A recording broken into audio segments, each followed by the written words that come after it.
Hello, I'm Andy King, technical editor of Good Woodworking magazine, and today we're going to do a little bit of work on basic workshop rotation within machinery.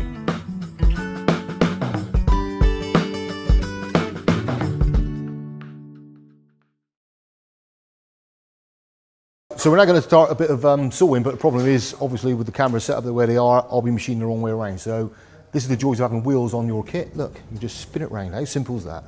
So we'll just spin it round so we can get in a better position for the cameras, and then we can get on with just some basic machines. Of course, dust extraction always helps.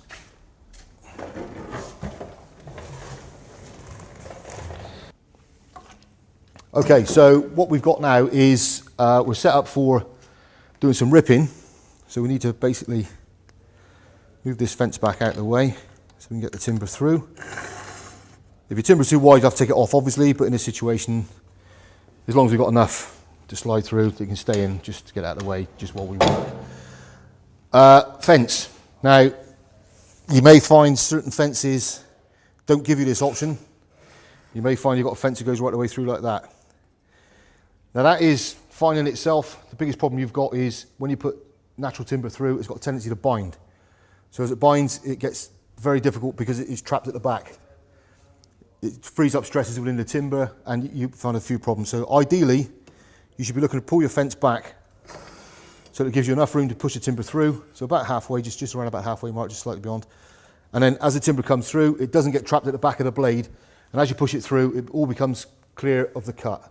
Obviously the riving knife keeps it all apart, but it still can bind. So you need to be making sure you give yourself enough room through. With the saw itself, what you will find, depending on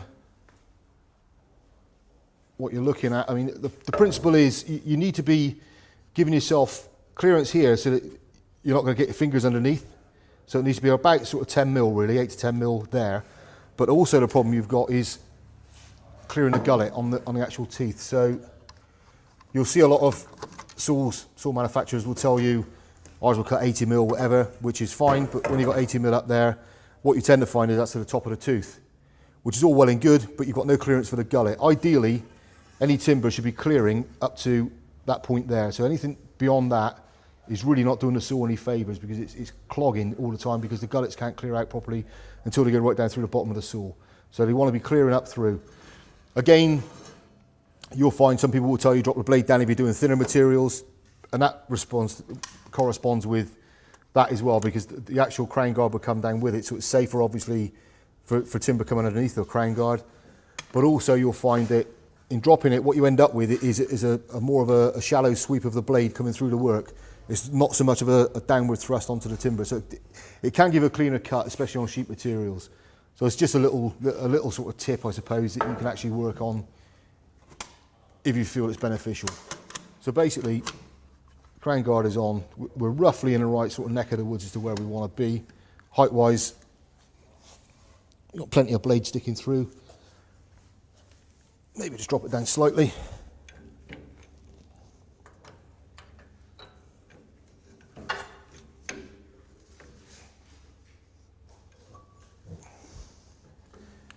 And of course the other thing you need to check is squareness of the blade to the table.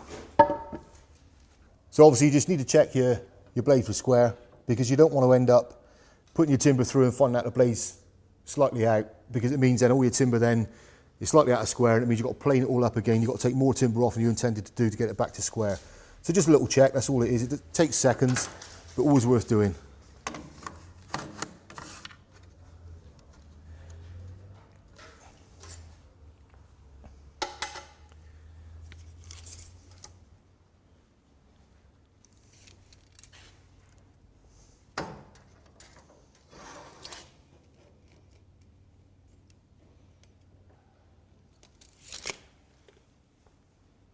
Okay, that's set for 3 rips.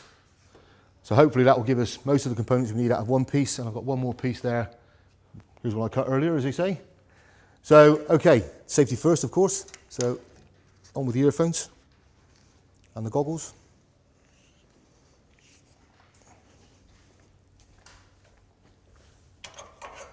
Not forgetting the push stick.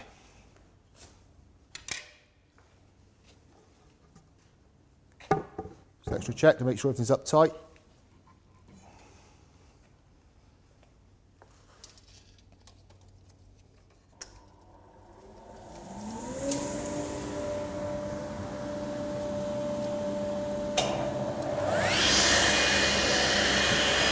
Tap the fingers.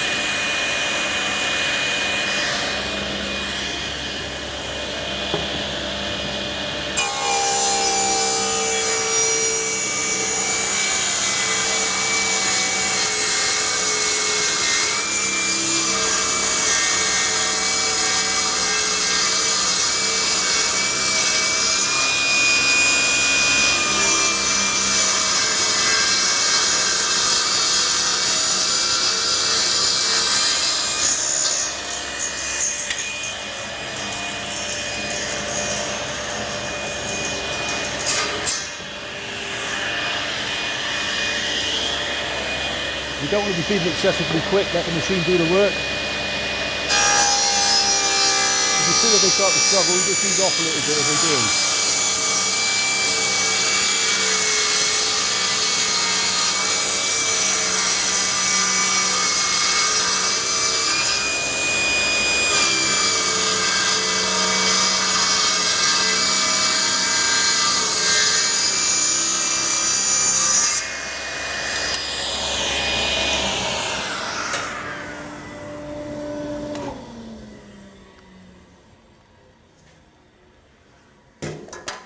What you'll also notice when I was machining then was I wasn't stood here in front of it, stand to the side. Now the reason being, with the best will in the world, you know, you'd like to think everything's going to work, your crown guard's going to stop it flipping up, your riving knot's going to stop it trapping. If you do get kicked back and you stood here, it can be dangerous. Well, especially where it's going to hit to start with. But not only that, I've known people apparently where you've had splits, and you see these sort of things at college where they're working timber and it's split on them as well, and you get the split goes back and you see them pierced right the way through. Very dangerous. So ideally, whenever working on a machine, it's a better position to be in actually. You stand at the back, behind to the side of the machine, so if it does kick back, it's going to go that way or up over it. Hopefully it'll miss you. But also it means you can get a nice solid push up against the fence. If you're here, the tendency is it can do that as it goes through the cut. Just here, you can just center hand on it, just nice gentle feed. So in actual fact, you're probably pushing more on a diagonal rather than straight through the saw.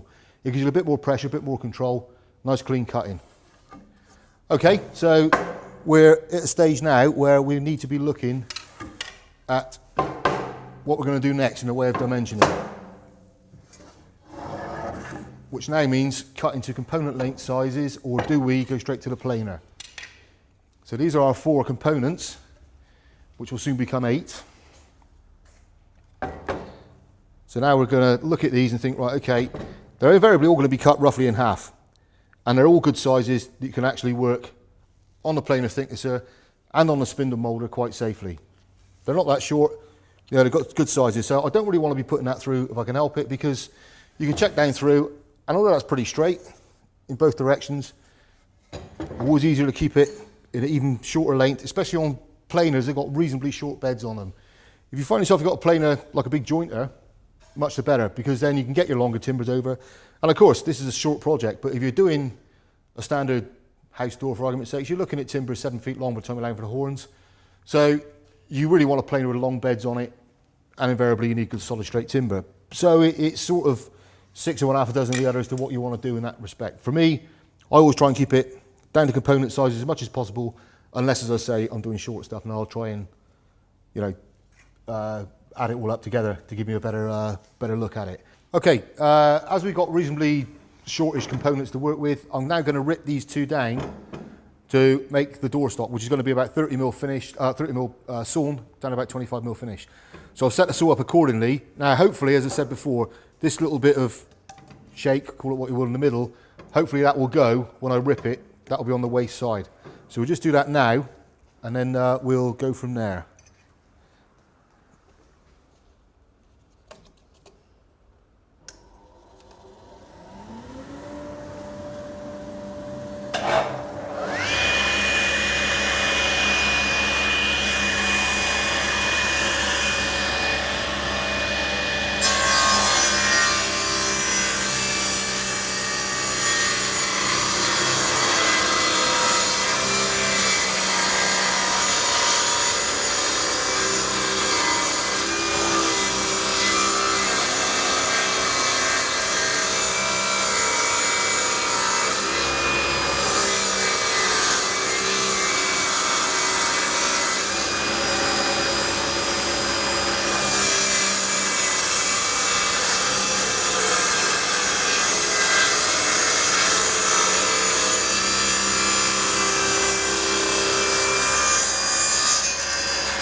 you can see, it's got rid of it. So I've now got good timber all the way through now, nice solid timber. So we can work with that straight away for the door styles now. So I'll just rip the other one down to the rails.